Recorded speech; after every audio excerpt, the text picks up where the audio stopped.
জাতীয় থেকে আন্তর্জাতিক, প্রান্তিক জনপদ থেকে নগর, চারপাশে এই মুহূর্তে কোথায় কি ঘটছে তা নিয়ে আয়োজন এখন চারদিক। আপনার সঙ্গে আছি আমি হাসিব বিল্লাহ। বাংলাদেশ ভারতের সুসম্পর্কের পথে বড় বাধা সীমান্ত হত্যা, মন্তব্য পররাষ্ট্র উপদেষ্টা তৌহিদ হোসেনের। তিনি আরও বলেন, রোহিঙ্গা প্রত্যাবাসনের সম্ভাবনা আপাতত নেই, তবে আরাকানের পরিস্থিতি শান্ত হলে আন্তর্জাতিক মহলে আলোচনা করে দ্রুত পদক্ষেপ নেওয়া হবে। বর্ডার কিলিং যেটা হয়, এটা আজকের কথা না, কিন্তু আমি গত অন্তত 7 বছর যাবত বলছি, বর্ডার কিলিং যেটা, সেটা অবশ্যই দুই দেশের ভালো সম্পর্ক সৃষ্টির ক্ষেত্রে একটা অন্তরায়। কারণ সব ভালো সম্পর্ক তো শুধু দুই দেশের সরকারের বিষয় না, মানুষের বিষয়। একটি মানুষ যখন বর্ডারে গুলি খেয়ে মারা যায়, সারা দেশের মানুষের মধ্যে একটা রিপারকাশন হয়, এবং সেটা একটা নেগেটিভ রিপারকাশন, যেটা আমরা চাই না। এই মুহূর্তে রোহিঙ্গা প্রত্যাবাসন সম্ভব না। এটা এক ধরনের স্টেবিলিটি, সেটা যে স্টেবিলিটি হোক, এমনকি যদি আরাকান আর্মিও ওখানে গেড়ে বসতে পারে শক্তভাবে, তাদের কোনো চ্যালেঞ্জ নাই, যদি এরকম সিচুয়েশন দাঁড়ায়, যদি তখন হয়তো একটা স্টেবিলিটি আসলে তখন সম্ভব হতে পারে, আমরা চেষ্টা করতে পারি। এবং তখন আন্তর্জাতিক সম্প্রদায়কে, আমার সাথে যারাই কথাবার্তা বলতে আসছে, আমি বলছি যে সবার সমর্থন প্রয়োজন হবে, যাতে আমরা এই মানুষগুলিকে ফেরত পাঠাতে পারি। মূল্যস্ফীতি কিছুটা কমেছে, সেই প্রভাব বাজারে পড়তে কিছুটা সময় লাগবে বলে জানিয়েছেন অর্থ বাণিজ্য উপদেষ্টা ডক্টর সালেহুদ্দিন আহমেদ। দুপুরে সচিবালয়ে ইউএনডিপির প্রতিনিধি দলের সাথে বৈঠক শেষে সাংবাদিকদের আরও বলেন, বাজারে যাতে সরবরাহ বন্ধ না হয় সেদিকে খেয়াল রাখবে মন্ত্রণালয়। এ সময় তিনি বলেন, প্রয়োজনীয় প্রশাসনিক সংস্কারে ইউএনডিপির কারিগরি সহায়তা দিতে ইচ্ছুক বাংলাদেশ। আলাপ করেছি যেগুলো এক্সিস্টিং প্রজেক্ট চলবে, ওরা কতগুলো নতুন প্রজেক্টের কথা বলছে এবং রিফর্মের মধ্যে আমাদের সাহায্য করতে চায়। গ্রিন টেকনোলজি, গ্রিন ইস্যুতে ফান্ডিং, ওগুলোতে সাহায্য করতে চায়। মূল্যস্ফীতিটা একটু এসে পাচ্ছেন তো, কিছু কমছে, যে একটা মেসেজ দিয়েছে আমরা। এবং এটার জন্য তো শুধু সাপ্লাই আর ইসেতে হবে না, আমরা যে বললাম ল অ্যান্ড অর্ডার, ওইগুলো আমি আলাপ করবো আরও ওদের সাথে, লোকাল ইস্যুর সাথে, যাতে ওরা একটু দেখে।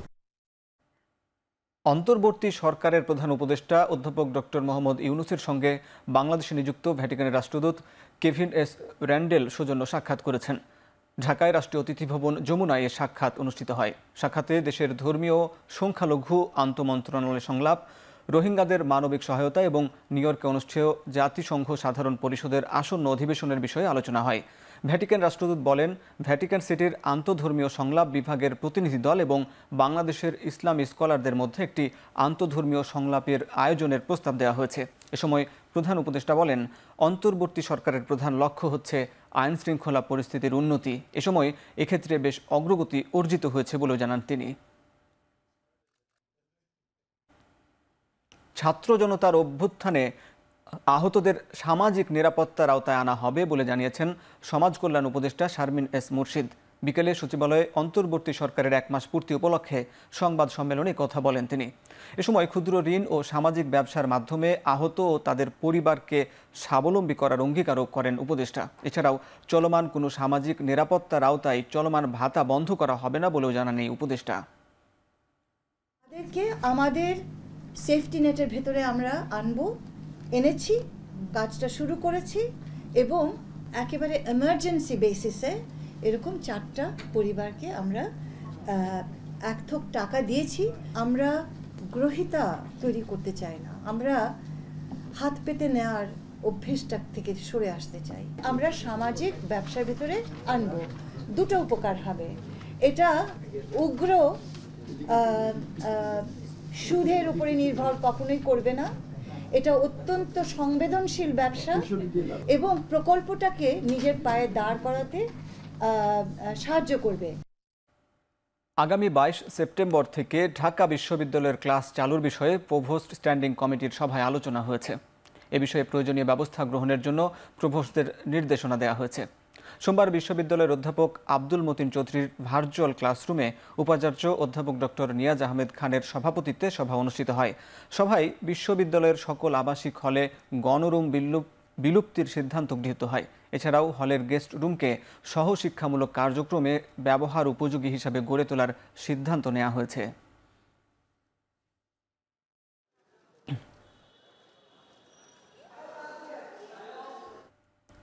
পহেলা অক্টোবর থেকে সুপার শপে পলিথিন ও পলিপ্রোলিপিন ব্যাগ ব্যবহার নিষিদ্ধ করা হয়েছে। সোমবার বিকেলে এক সংবাদ বিজ্ঞপ্তির মাধ্যমে তথ্য জানানো হয়। বিকল্প হিসাবে সব সুপার শপে বা এর সম্মুখে পাট ও কাপড়ের ব্যাগ ক্রেতাদের জন্য রাখা হবে।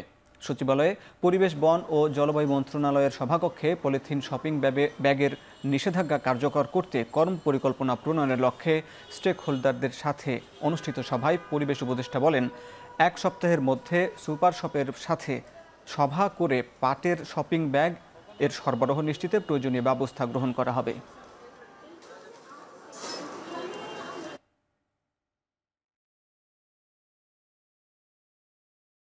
এখন চারদিকে নিচ্ছি একটা বিরতি, ফিরছি একটু পরেই।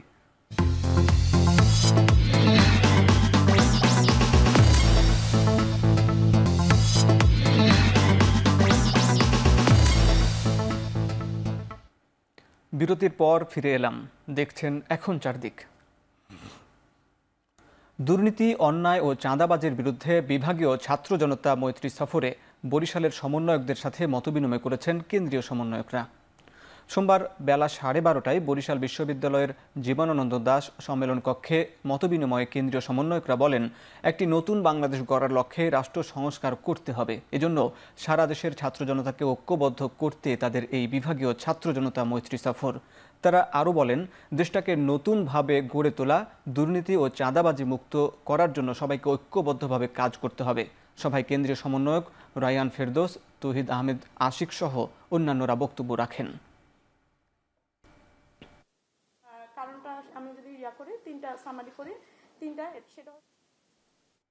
কোটা সংস্কার আন্দোলনে পুলিশের গুলিতে নিহত বেগম রোকেয়া বিশ্ববিদ্যালয়ের শিক্ষার্থী আবু সাইদ হত্যার ঘটনায় অভিযুক্ত পুলিশ সদস্য এএসআই আমির আলী ও সুজন চন্দ্র রায়কে গ্রেফতার করেছে রংপুর মেট্রোপলিটন পুলিশ। সোমবার সন্ধ্যায় রংপুর মেট্রোপলিটন পুলিশ অভিযুক্ত 2 পুলিশ সদস্যকে পিবিআইয়ের কাছে হস্তান্তর করেছে। রংপুর মেট্রোপলিটন পুলিশের প্রেস বিজ্ঞপ্তিতে বলা হয়, আবু সাইদ নিহতের ঘটনার তদন্তে রংপুরের তাজহাট থানার মামলায় তদন্ত কর্মকর্তা আইনানুগ ব্যবস্থা গ্রহণের জন্য আবেদন করেন। এরই প্রেক্ষিতে সোমবার অভিযুক্তদের পুলিশ ব্যুরো অব ইনভেস্টিগেশনের কাছে হস্তান্তর করা হয়েছে। এর আগে আবু সাইদ হত্যাকাণ্ডের ঘটনায় তার বড় ভাই রমজান আলী বাদী হয়ে 18 আগস্ট মেট্রোপলিটন পুলিশের তাজহাট থানায় 17 জনকে আসামি করে হত্যা মামলা দায়ের করেন। হত্যার ঘটনায় গত 3 আগস্ট এই 2 পুলিশ সদস্যকে বরখাস্ত করা হয়েছিল।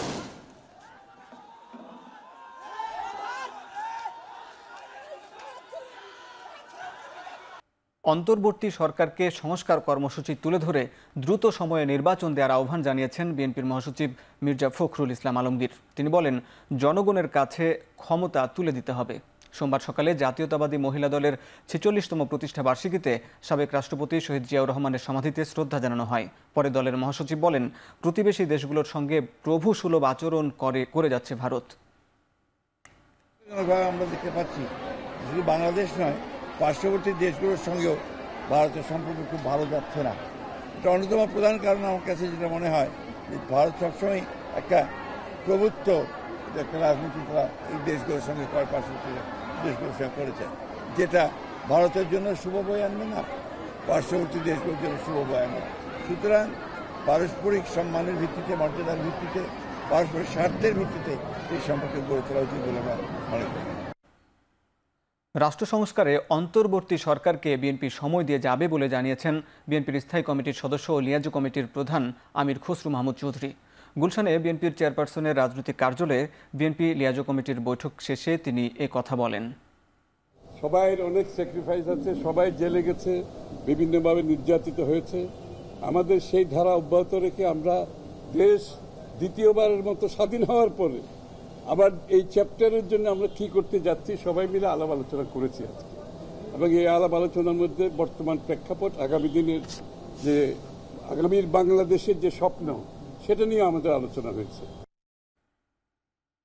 এখন চারদিকে নিচ্ছি আরও একটা বিরতি, ফিরছি একটু পরে।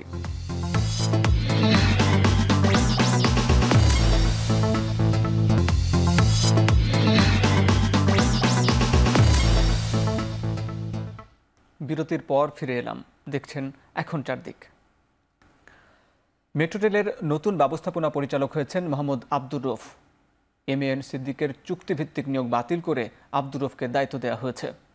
সড়ক পরিবহন ও সেতু মন্ত্রণালয়ের এক প্রজ্ঞাপনে এমএএন সিদ্দিকের চুক্তিভিত্তিক নিয়োগটি বাতিল করা হয়। পরে আরেক আদেশে মোহাম্মদ আব্দুর রৌফকে ব্যবস্থাপনা পরিচালকের দায়িত্ব দেওয়া হয়। মোহাম্মদ আব্দুর রৌফ এর আগে MRT-5 এর অতিরিক্ত প্রকল্প পরিচালক হিসাবে কাজ করছিলেন। 2017 সালে অবসরে যাওয়ার পর MAN সিদ্দিককে DMTCL এর MD হিসাবে চুক্তিভিত্তিক নিয়োগ দেয় সরকার। কলকাতার আরজি কর কাণ্ডে দ্বিতীয়বারের মতো সুপ্রিম কোর্টের শুনানিতে প্রাথমিক তদন্ত প্রতিবেদন দাখিল করল কেন্দ্রীয় গোয়েন্দা সংস্থা CBI। আদালতের অনেক প্রশ্নের জবাবে সংশয় জানায় সংস্থাটি। এ অবস্থায় এখনও অনেক রহস্য আড়ালে থাকায় 17 সেপ্টেম্বর পরবর্তী শুনানির দিন ধার্য করেছেন সুপ্রিম কোর্ট। তার আগে 16 সেপ্টেম্বর নতুন তদন্ত প্রতিবেদন জমা দিতে CBI-কে নির্দেশও দিয়েছেন আদালত। প্রধান বিচারপতি DY চন্দ্রচূড়ের বেঞ্চ সঠিকভাবে ময়নাতদন্ত হয়েছে কিনা জানতে চাইলে CBI জানায়, ময়নাতদন্তের সময় উল্লেখ না থাকায় ফরেনসিক রিপোর্ট নিয়ে তারা সন্দিহান। চাঞ্চল্যকর হত্যাকাণ্ডের দিন থেকে রাত পর্যন্ত হাসপাতালের সব CCTV ফুটেজ পাওয়া গেছে কিনা জানতে চাইলে 27 মিনিটের মোট 4টি ক্লিপিং পাওয়ার কথা জানায় কেন্দ্রীয় তদন্তকারী সংস্থাটি। এতে আরও সংশয় প্রকাশ করে CBI-এর তরফ থেকে বলা হয়, এই ধরনের ঘটনার ক্ষেত্রে প্রথম 5 ঘন্টা খুবই গুরুত্বপূর্ণ, কিন্তু তারা সেদিন 5 দিন পরে যাওয়ার নির্দেশনা পাওয়ায় ততক্ষণে অনেক কিছু পাল্টে গেছে।